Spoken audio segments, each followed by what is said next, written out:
Heading out to go feed the cows some silage over at the pasture in the pickup. Brought the two kids with, two boys. The two boys. Got a little bit of way of a drive. And away we go. It's 27 degrees, which is a lot better than 20 below like it has been. Beautiful day. Gotta return some parts, some belts.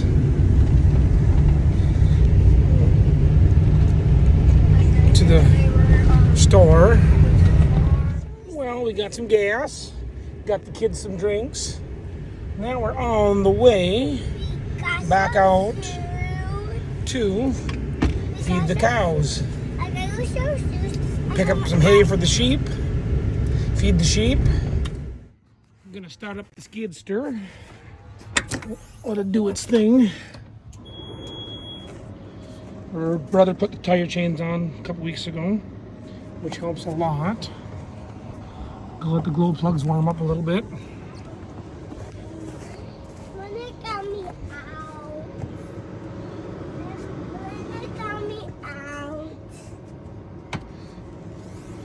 Well, once we get her going, I'll be back with you guys. Well, the glow plugs did their thing, so let's see if she'll start up. Started like a champ. We'll plug it in also. A lot easier on it. Go back with you when we start feeding. Oh, walking over to the cows. Gotta open the gate before we go. And feed them. Oh yeah, they're hungry.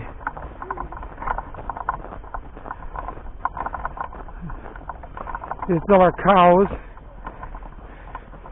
and our bulls. Our calves are over at the other.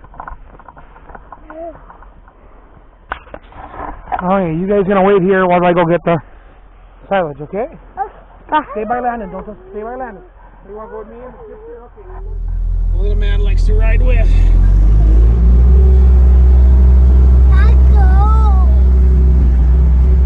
You gotta sit down in your spot. Sit down. There we go. Here we go. Sit down. There we go.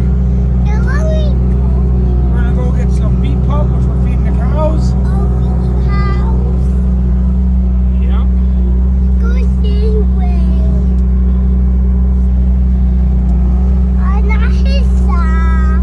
There's our beet pulp right there. Our silage there, and we also have some wrapped bales underneath that pile of snow.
It's the first year we tried using beet pulp or beet tailings because we were running low on hay this year.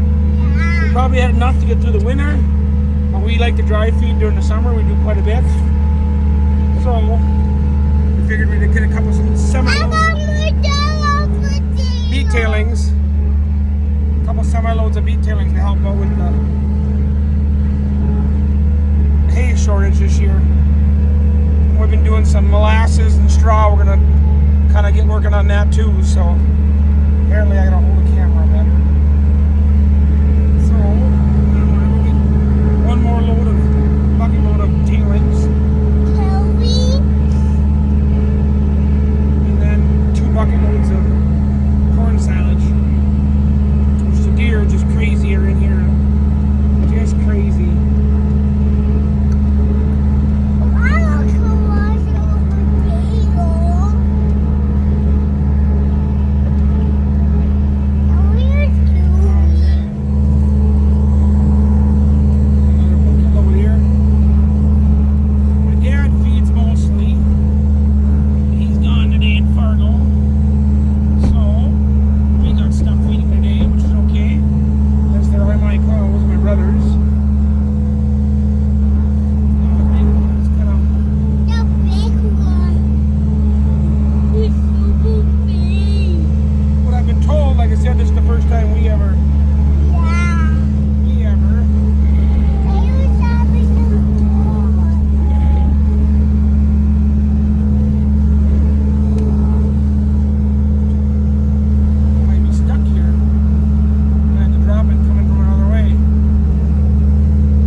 Did you drop your phone in the snow? No, I was making snow until it got wet. Well, I'm going to do one more of these, and then I'm going to get 2 buckets of corn silage, okay? Just wait. Make sure the cows don't come out. They shouldn't, but just keep an eye on them, okay? Talk about a boy that is super mature for his age. He is really good. He's only 9, but trustworthy, really trustworthy. It's nice, really trustworthy. Really trustworthy.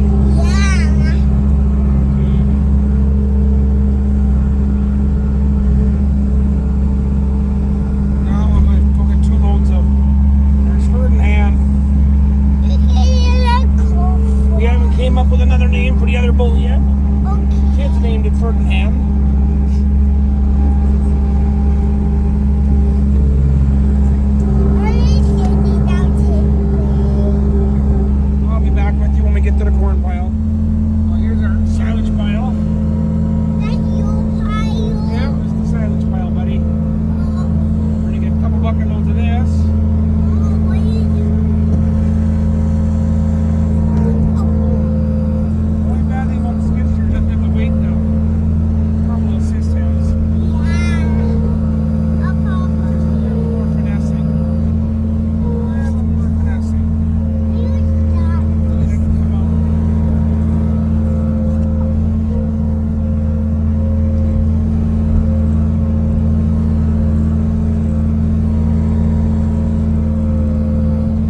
today.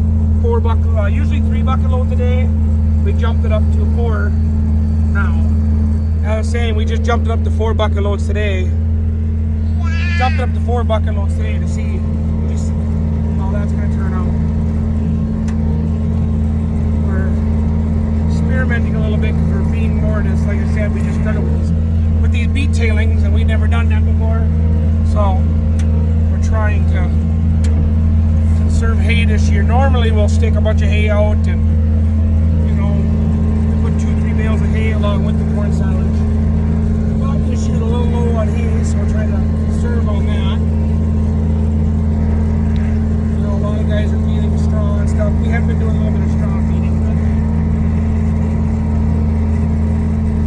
I'm trying to get some molasses, and that's kind of getting hard to come by now too.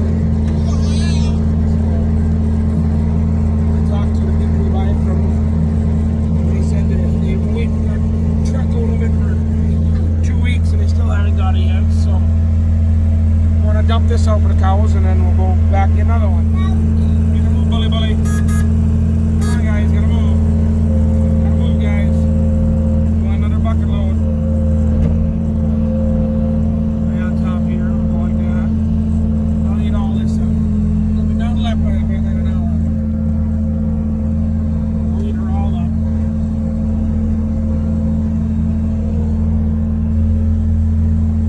One more bucket load and we'll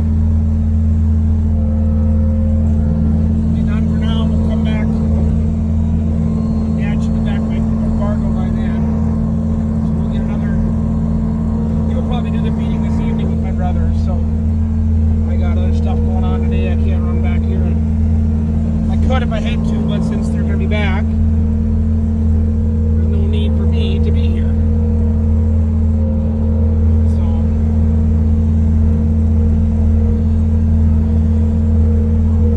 the DNR decided to put a feeding ban on deer this year, yet they don't care that they come in the yard and eat from our silage piles and our beet piles. They should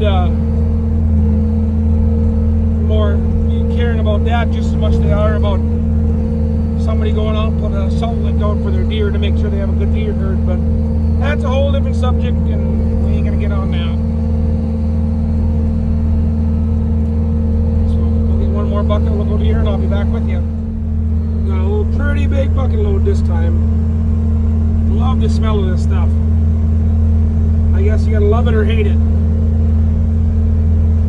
I just love the smell of it. Fermentation of the grain and everything. It smells just smells delicious. Rough ride in this skid. We gotta hook up put the bale spear on next. We gotta bring a bale home for the for the sheep. Sorry, I misspoke. For the sheep. So they're getting low on hay. We feed them about a bale once a month. We only got 10 so far. My brother has 5 and I have 5 and then we have 1 ram. We just started that endeavor.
pump that up, and hopefully I can make it through winter with just pumping it up once in a while.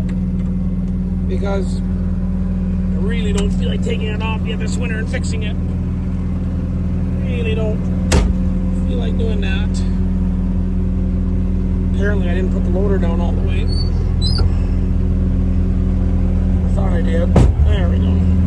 There we go. Oh, yeah, I'll be back with you when I get the trailer hooked up. Oh, you straighten it out.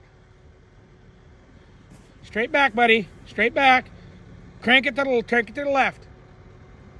Yep, go west. Yep, keep going. Crank it that way. Now back up a little bit. A little more. Ho!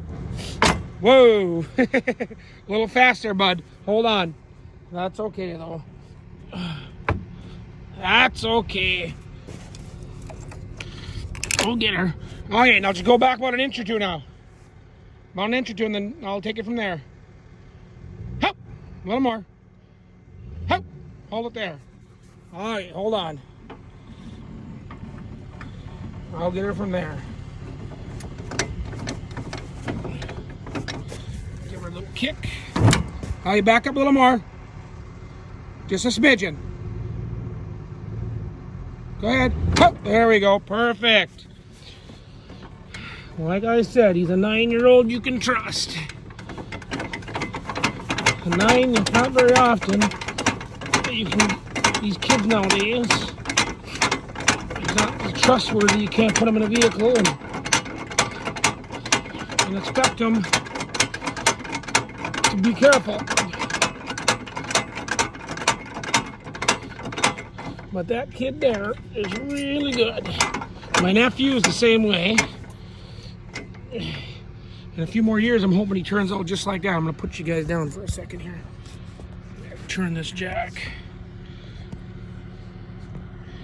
Gotta focus here. Turn this jack.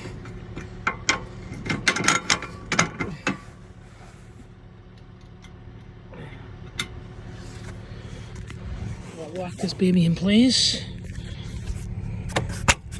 Lock that in. Put the chains on. Yeah, I know you're supposed to crisscross them. I don't really care at this moment. Because it ain't gonna, we're only going at about 8 miles. Okay, bud. Hey, put it in drive and drive up the driveway. And I'll meet you at the tractor right in front of the skid steer. Just drive up, go straight that way. Okay? Go nice and slow.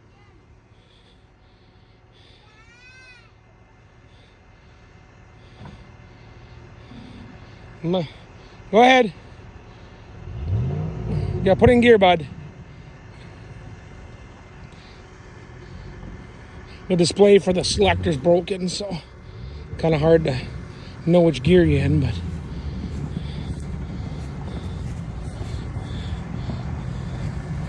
straighten it out. Stay on the road. There you go. Keep going. Right up there. Keep going. Go that way a little. Keep going. Just go this way now. That's good, right there. Put it in park and wait for me. I'm going to put a bale in there. A small trailer is nice for taking one bale over to the sheep. Get back in the skid here.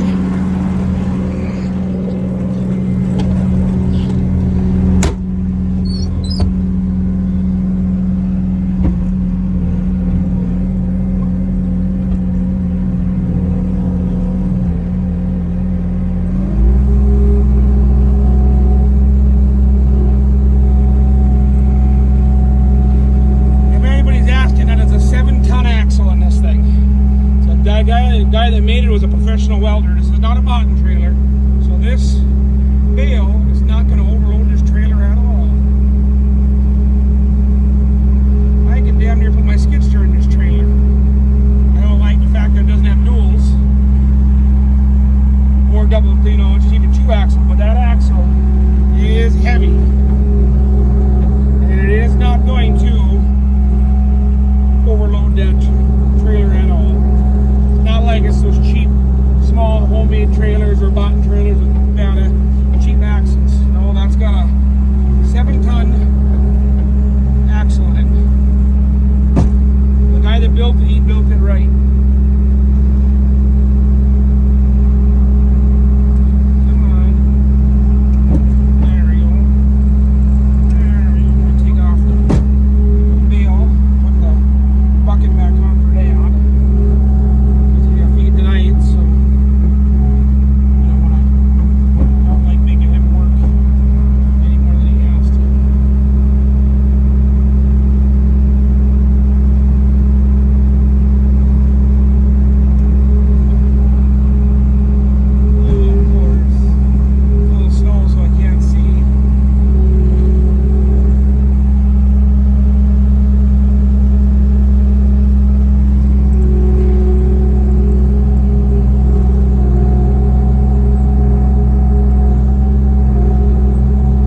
guess you see, we do chores in the mornings.